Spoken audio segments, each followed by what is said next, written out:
राम जी के पास एक गाय थी जिसका नाम चांदनी था और एक बैल था जिसका नाम चांद था। चांदनी बहुत जल्द एक बच्चा देने वाली थी। राम जी अपनी गाय और बैल से बहुत ही प्यार करता था। चांदनी और चांद एक दूसरे से बहुत प्यार करते थे। चांद तो मानो पति की तरह चांदनी का ख्याल रखता था।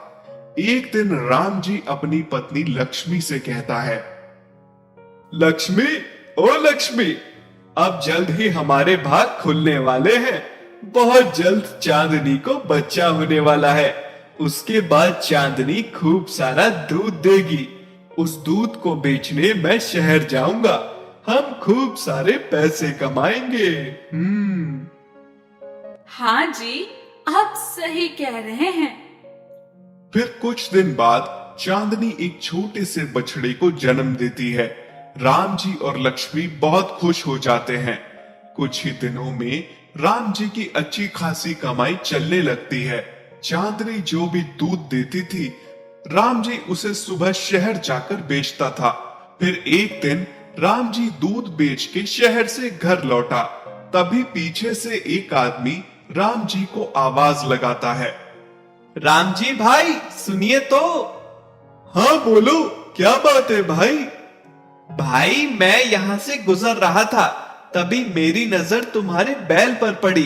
तुम्हारा बैल मुझे बहुत अच्छा लगा। मैं बैलों का व्यापारी हूँ। मैंने देखा तुम्हारे पास तो एक ही बैल है। तुम एक बैल का क्या करोगे? मैं तुम्हें इसके अच्छे दाम दूंगा। अगर तुम चाहो तो मुझे बेच दो। नहीं नहीं भाई, मुझे अपने बैल से बहुत प्यार है। उसके यहाँ रहने से मेरा कोई नुकसान नहीं है। मैं उसे नहीं बेचना चाहता। ठीक है भाई, कोई जबरदस्ती नहीं है, पर तुम जब भी इस बैल को बेचना चाहो तो मुझे ही बेचना। फिर वो आदमी वहां से चला जाता है। पीछे खड़ी लक्ष्मी सारी बातें सुनती है और रात को खाना खाते समय राम जी से कहती है, आपने उस आदमी को बैल बेचने से मना क्यों किया जी? तो तुम क्या चाहती हो? मैं चांद को बेच दूं? जानती हो ना, जब हमारे पास कोई नहीं था तो हमें छोटा सा चांद रास्ते में मिला था, और फिर जब से हम उसे घर लाए हैं तो मानो हमारी किस्मत ही बदल गई। उफ, आप कितना दिल से सोचते हैं जी। ऐसा कुछ नहीं है, और अगर कुछ ऐसा है भी तो क्या? सारी उम्र उस बैल को मुफ्त में पालते रहना है क्या? उसका तो हमें कुछ फायदा भी नहीं है। उफ, सेठ कितना अच्छा दाम दे रहा था। मैं कह देती हूँ, आप कल ही सेठ से बात करिए और इस चांद को बेच दीजिए। राम जी चांद से बहुत प्यार करता था। वो उसे बेचना नहीं चाहता था। पत्नी के दबाव में आके चांद को सेठ को बेचना पड़ता है। अगले दिन सेठ बैल को लेने आता है। सेठ चांद को ले जाने के लिए रस्सी खोलता है। तभी चांदनी चांद से कहती है, ये कौन है? और चांद तुम्हारी रस्सी क्यों खोल रहा है? मुझे तो ऐसा लग रहा है मालिक ने मुझे बेच दिया है। ये मेरा नया मालिक है। नहीं नहीं चांद, ऐसा मत कहो। तुम चले गए तो तुम्हारे बिना मेरा और हमारे बच्चे का क्या होगा? ऐसा नहीं हो सकता। चांदनी, मैं भी तुम दोनों के बिना कैसे रहूंगा? पर मालिक ने ऐसा क्यों किया? हाँ, शायद मैं उनके अब किसी काम का नहीं रहा हूं, इसलिए मुझे बेच दिया। फिर सेठ रस्सी खोल के चांद को वहां से ले जाने लगता है। ये सब देख के राम जी को बहुत दुख हो रहा था। चांद पीछे मुड़ मुड़ के चांदनी और अपने बच्चों की ओर देख रहा था। चांदनी का भी रो रो कर बुरा हाल था। वहीं दूसरी ओर लक्ष्मी खुश थी कि चांद को बेच के अच्छा दाम मिला। रास्ते में चांद को सेठ ने खूब मारा। घर पहुंचने में पूरा दिन लग गया।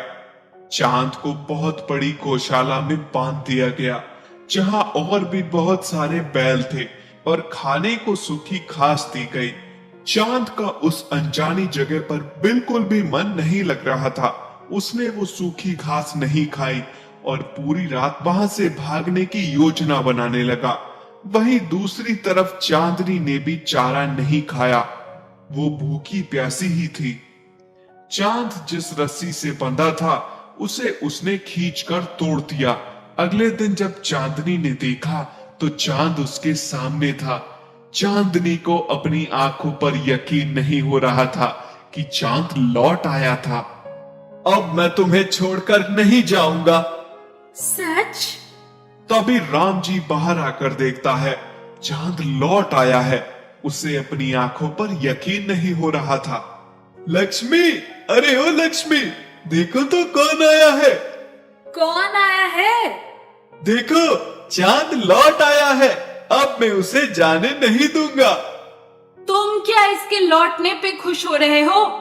सेठ को बुलाओ, इसको यहाँ से ले जाए। हाँ, इस बैल को फ्री का खाना खाने की आदत है, तभी वापस आ गया है। अगले दिन सेठ फिर से चांद को ले जाने आता है। ये फिर से आ गया। नहीं नहीं, मैं नहीं जाऊंगा। हे भगवान, मालिक, ऐसा क्यों कर रहे हैं? क्यों हमें अलग कर रहे हैं? सेठ चांद को फिर से ले जाने लगता है। इस बार वो उसे मारता नहीं है, घर पहुंच के उसे गौशाला में बांध देता है। उसे फिर से सूखी घास खिलाई जाती है। चांद को इस बार एक मोटी रस्सी से बांध दिया जाता है ताकि वो भाग न सके, पर फिर भी वो वहां से भागने के बारे में सोचना नहीं छोड़ता। इस बार भागूंगा तो चांदनी और अपने बच्चों को लेकर कहीं दूर जाऊंगा ताकि फिर से हमें कोई अलग ना कर सके। वहीं दूसरी ओर चांदनी चांद के बिना बहुत उदास थी। उसके लिए चांद के बिना रहना एक एक दिन मुश्किल हो रहा था। उसने खाना पीना छोड़ दिया था। ये देखकर राम जी और लक्ष्मी बहुत दुखी हो रहे थे। देखिए ना जी, हमारी लक्ष्मी को अचानक से क्या हो गया है? अच्छी भली थी, अचानक से इतनी बीमार कैसे हो गई? ये सब तुम्हारे कारण हुआ है। तुम्हारे साथ मैं भी इस पाप का भागीदार बन गया हूँ। हाँ, मेरे कारण? मैंने क्या किया? क्या तुम अंधी हो गई हो? तुम्हें दिखता नहीं है चांद और चांदनी का प्यार? वो दोनों एक दूसरे से कितना प्यार करते हैं। चांदनी के बच्चे का बाप भी चांद ही है। तभी चांद भाग भाग कर अपने परिवार के पास लौट आता है और हमने किसी के परिवार को तोड़ा है। इसका पाप तो हमें जरूर लगेगा। आप सही कह रहे हैं जी, मुझसे बहुत बड़ी भूल हो गई। पैसों के लालच में मैंने ये क्या कर दिया? आप कल ही जाकर सेठ को उसके पैसे वापस कर दीजिए और चांद को घर ले आइए। उधर चांद पूरी रात रस्सी को तोड़ने में लगा रहता है। आखिरकार उसकी मेहनत रंग लाई। वो उस मोटी रस्सी को तोड़ने में कामयाब हो ही जाता है और रात में वहां से भाग जाता है। रात के अंधेरे में वो रास्ता भटक जाता है और चलते चलते बहुत थक जाता है।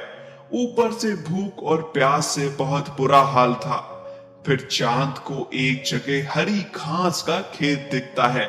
चांद उस खेत में घुस जाता है और घास खाने लगता है। तभी कुछ लोग उसे घेर लेते हैं और पकड़ के एक छोटी सी अंधेरी गौशाला में बांध देते हैं। यहाँ पहले से बहुत दुर्बल पड़े हुए डरे जानवर थे। राम जी अगले दिन सेठ के पास चांद को लेने के लिए पहुंचता है, पर सेठ से उसे पता चलता है कि चांद फिर से भाग गया। राम जी आके अपनी पत्नी को बताता है। दोनों चांद के लिए बहुत चिंतित होते हैं। हमारा चांद कहाँ गया होगा? अभी तक तो वो घर पहुंच जाता, पर उसका कोई अता पता ही नहीं है। कहाँ गया होगा वो भूखा प्यासा? आप सही कह रहे हैं जी, पर आप चिंता मत करिए, सब ठीक हो जाएगा। वहीं दूसरी तरफ चांद का उस कैद में दम घुट रहा था। वो सोच रहा था भगवान ने उसकी कितनी बुरी किस्मत लिखी है और कितना और दुख देखना बाकी है। मुझे तो लग रहा है कि मैं अब मर जाऊंगा। नहीं नहीं, इतनी तकलीफ उठाने के बाद अब मैं हार नहीं मानूंगा। मुझे कुछ भी करके अपने बच्चों और चांदनी के पास पहुंचना है, बस। तभी चांद दीवार को तोड़ने की सोचता है, क्योंकि दीवार कच्ची थी। उसने सींग मार मार कर दीवार तोड़ दी, लेकिन तभी वह गौशाला का मालिक आ जाता है और चांद को बहुत मारता है। चांद को इतना मारा जाता है कि वो जमीन पर गिर जाता है। अब मैं तुम्हें और अपने बच्चों को लेकर कहीं दूर चला जाऊंगा, जहां हमें कोई अलग ना कर सके, कोई हम पे अपना हक ना जता सके। तभी लक्ष्मी चांद को वापस पाकर खुश होकर कहती है, चांद, तू आ गया। मुझे यकीन था तू जरूर आएगा। अजी सुनते हो? देखो तो कौन आया है। कौन आया है? हमारा चांद वापस लौट आया है। क्या? चांद आ गया? तभी राम जी रोते रोते उसके सर पे हाथ फेरता है और कहता है, मुझे माफ कर दो चांद, मैं तुम दोनों का गुनहगार हूं। मुझे कोई हक नहीं बनता कि किसी के परिवार को तोड़ूं, और मैंने ये पाप किया। मुझे बहुत पहले ही ये सब नहीं करना चाहिए था। अब मैं तुम्हें कहीं नहीं बेचूंगा चांद, हम सब साथ रहेंगे। चांदनी, मुझे लग रहा है कि मालिक और मालकिन अब समझ गए हैं। अब वो दोबारा ऐसा नहीं करेंगे। अब हमें भी इनको मौका देना चाहिए। हाँ, तुम सही कह रहे हो। और वैसे भी गलती भी तो इंसानों से ही होती है, और अंत भला तो सब भला। और फिर सब खुशी से रहने लगते हैं।